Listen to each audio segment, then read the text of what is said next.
Number 1. The haunting of the Tolman family. Some stories defy explanation. They aren't the stuff of legends or folklore. They're real. This is the terrifying true story of the Tolman family, who moved into their new home in Horicon, Wisconsin in 1986, only to be tormented by a series of unexplainable and horrifying events. The Tolman family was an ordinary, loving household. Alan and Debbie Tolman had recently moved into their new home with their 3 young children, looking forward to a fresh start. But the house, it had a secret, and soon their dream turned into an inescapable nightmare. It all began when they purchased an innocuous second-hand bunk bed from a thrift store. A simple piece of furniture meant for their children. They had no idea it would bring something dark into their lives. Shortly after bringing the bunk bed into their home, strange things began to happen. At first, it was subtle. Objects would go missing or move on their own. The children would cry out at night, saying they saw strange shapes lurking in their room. Debbie dismissed it, thinking it was just their imagination. But then, things escalated. One night, the Tolmans' youngest son was terrified, claiming that he saw an old woman with long, scraggly hair standing at the foot of his bed. She had glowing red eyes and her face twisted in a grotesque grin. The figure would vanish whenever Debbie and Alan rushed into the room. Weeks passed, and the disturbances grew more intense. A mysterious figure appeared in the garage one night while Alan worked late. A voice hissed his name through the walls, but no one was there. Lights flickered, and a burning smell filled the house, though no fire could be found. But the worst was yet to come. Late one night, as the family slept, a violent banging echoed through the house. Doors slammed open, then shut with brutal force. The children screamed in terror as shadowy figures loomed over their beds. Alan rushed to the source of the noise, only to find nothing but cold, empty rooms. The family was trapped in a nightmare. Alan, a rational man, tried to brush it off. He didn't believe in ghosts, but whatever was in their home didn't care about his beliefs. One night, Alan was driving home after work, and as he pulled into the driveway, something impossible happened. His radio suddenly switched stations, blaring static. And then, the voice. A guttural, deep voice came through the speakers, laughing. "You're dead," it said. The car engine sputtered and stalled. Alan sat frozen, his heart pounding, before finally managing to flee into the house. Debbie begged him to seek help. They couldn't take it anymore.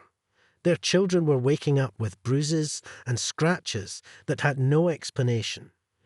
Dark figures would appear in the corner of their vision, vanishing the moment they looked directly at them. And always, there was that oppressive feeling of being watched. Finally, they called in their pastor, who blessed the house, hoping to rid them of whatever malevolent force had taken hold. For a brief moment, it seemed the nightmare might end, but the calm was only an illusion. On a cold January night in 1988, the entity made its final terrifying move. Alan was once again awoken by the sound of pounding footsteps, but this time it was louder, more insistent. He ran to the children's room and found his daughter shaking uncontrollably, pointing at the bunk bed. "It's coming," she screamed. "It's here." The room filled with a suffocating cold. The shadow, darker than the blackest night, rose from the floor. It took form, towering over them, its eyes gleaming red like burning coals. Alan grabbed his children and ran, his wife following close behind, fleeing the house for the last time. The Tolmans left their home that night and never returned. They dismantled the bunk bed and burned it, hoping to sever the connection to whatever haunted them. But the memory of the terror they endured would never fade. The house itself, it still stands today, quiet and unassuming. But those who live nearby claim that, sometimes, late at night, they hear the faint sound of footsteps echoing through its halls and see shadowy figures watching from the windows. Some things are better left alone. Number 2. The Forgotten Ones. There are places the world forgets, hidden pockets of darkness where the sun never quite reaches and the air feels thick as if something sinister is watching, waiting. One such place was the town of Blackwater.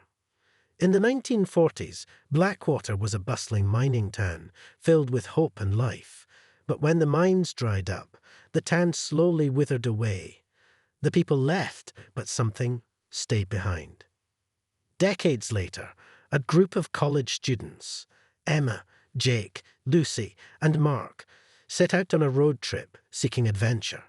They had heard stories of abandoned towns, and Blackwater was at the top of their list.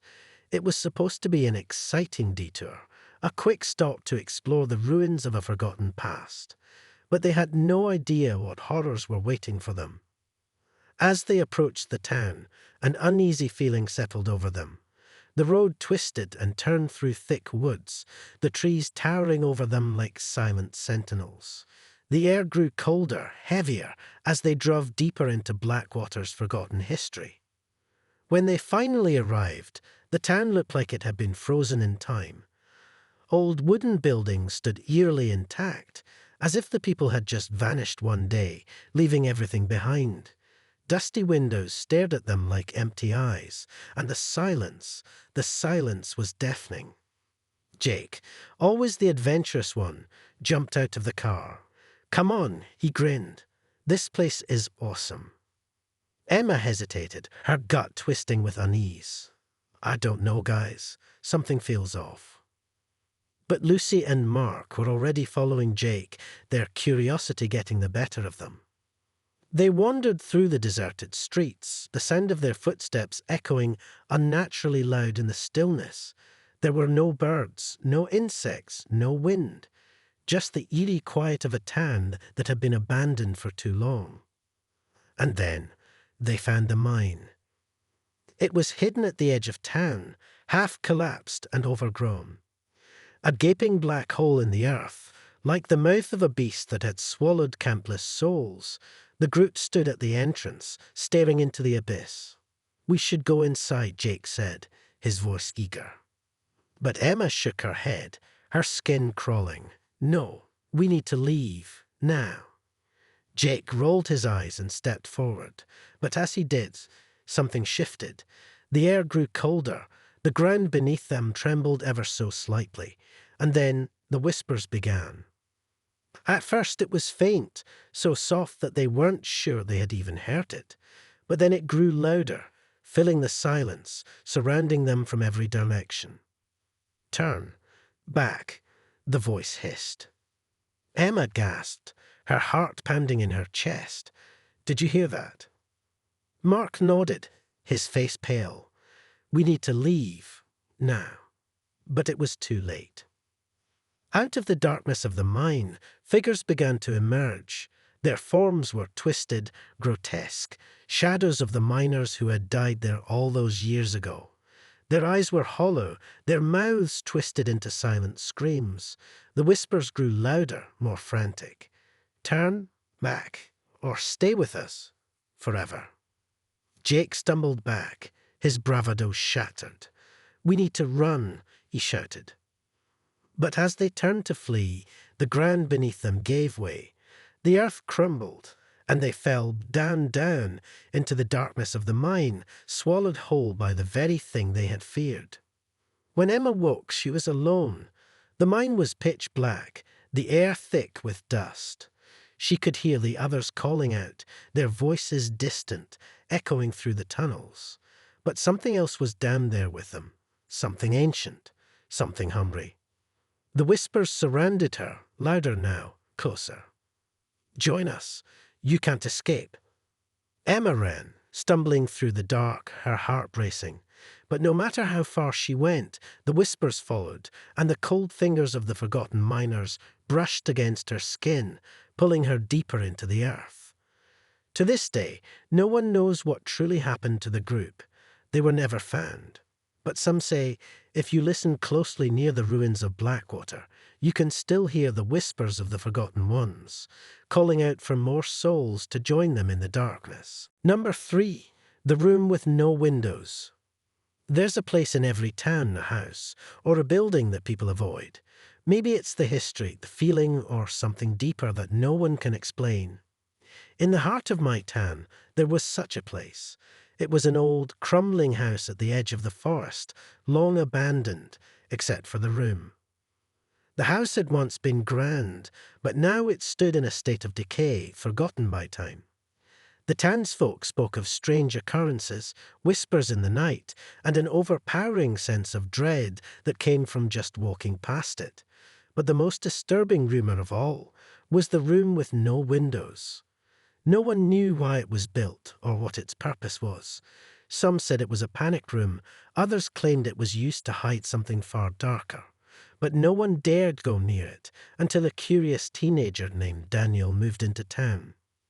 Daniel was fearless, or so he thought. He had heard the stories, the whispers in school about the windowless room, and being new, he was eager to prove himself. One overcast afternoon, he gathered his courage and ventured to the house. The door creaked open, as if it had been waiting for him.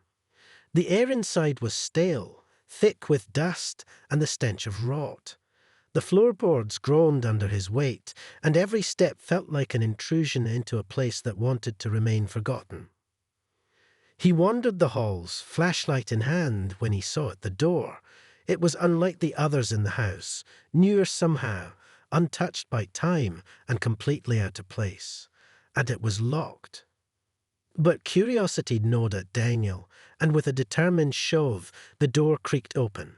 Inside was the room with no windows. The first thing that struck him was the cold. The room was freezing, far colder than it had any right to be. His breath formed clouds in front of him, but the air felt thick, oppressive. The walls were bare, concrete, no signs of life, except for a small wooden chair in the middle of the room. Daniel stepped in, and the door shut behind him with a soft click. He turned quickly, but the handle wouldn't budge. Panic began to creep in. And then the whispers started. At first, they were faint, barely there, like a breeze rustling leaves. But then they grew louder, surrounding him, coming from every corner of the room. Words he couldn't understand, voices that weren't human, echoing through the walls. Daniel backed away, his heart pounding, but his foot caught on something. He stumbled, looking down, and froze. Carved into the floor, barely visible in the dim light, were scratches, deep, jagged marks, as if someone had tried desperately to claw their way out. His breath quickened. The whispers grew louder, more frantic, more angry. They weren't just random sounds now.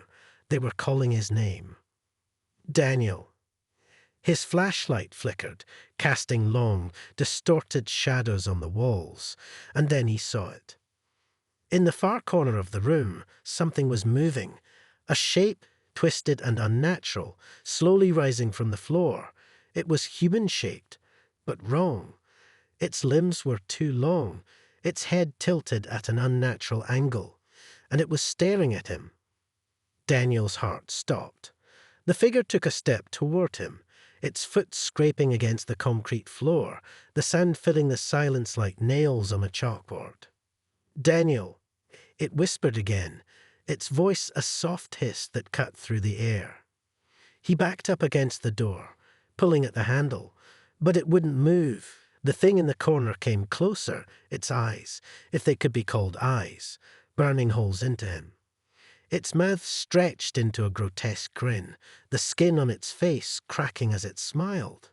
Suddenly, the whispers stopped. Everything went silent, and in that silence, the figure spoke. "You're home." The door flew open behind him, and Daniel stumbled out, gasping for air. He ran, never looking back, his heart pounding in his chest. He didn't stop until he was far from the house, but even then, the whisper followed him. Daniel. He never spoke of what he saw that day, but those who know him say he was never the same. His eyes always flicker to dark corners, as if he's waiting for something or someone. The house still stands. The room with no windows remains locked, But sometimes, late at night, people swear they can hear whispers coming from within, calling a name. Maybe yours. Number 4. The Forgotten Village. On the outskirts of an old country, deep within a dense and tangled forest, there existed a village that had long been erased from maps. It was known as Edelheim, a place lost in time. The only evidence that it ever existed were the ancient rumours whispered by the elderly, tales of strange occurrences, and a town that had suddenly disappeared overnight, swallowed by the earth itself. Few dared to go looking for Edelheim, and those who tried never returned. But Michael, an urban explorer with a passion for uncovering forgotten places, had heard the story one too many times. Determined to be the first to find the village and document it, he assembled a team of 3, his girlfriend Lisa, his best friend Ethan, and a local guide named Kara, who claimed to know the forest well. They set off on a cold, overcast morning, armed with maps, GPS trackers, and enough supplies to last days. As they ventured deeper into the forest, the trees grew denser, the path more obscure. The air itself seemed to grow thicker, and soon it felt like the forest was swallowing the light. Hours passed, then days, still no sign of Edelheim. Just as they were about to give up, Kara, the guide, stopped abruptly.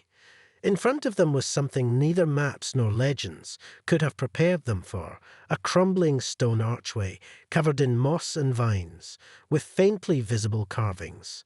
Beyond it, the remains of a village, rotted, ruined, and eerily quiet, stretched out before them. "This is it," Kara whispered, her voice shaking. "It must be." They passed under the archway, feeling a strange chill creep up their spines as they stepped onto the dirt road leading into the village. The air inside Edelheim was colder, stale, as if it hadn't been disturbed for centuries. The buildings were decayed, their roofs collapsed, walls eaten away by time. But one thing stood out. There was no sign of life. No animals, no birds, just silence. They began exploring, each splitting up to cover more ground. Michael filmed everything, muttering into the camera about how extraordinary the discovery was. But as the sun began to set, an uneasy feeling crept over the group. Lisa, who had wandered into an old house, suddenly gasped, "Michael, come look at this." He rushed over, finding her standing in front of a large mural painted on the inside wall of the house. It was faded, but the image was clear enough. People gathered in the village square, all facing something in the distance. But what made Michael's stomach twist in knots was the faces of the people in the painting. Horrified, mouths wide in silent screams, their eyes black holes of despair. Ethan called from outside, "Guys, something's wrong." They rushed out to find Ethan standing near the village centre, staring at the ground. The soil beneath his feet was cracked, but it wasn't the cracks that bothered him. It was what was leaking through them, a thick, black substance slowly seeping to the surface. The air smelled of decay, the kind that makes your skin crawl. Suddenly, the ground trembled. Kara screamed, "We need to leave."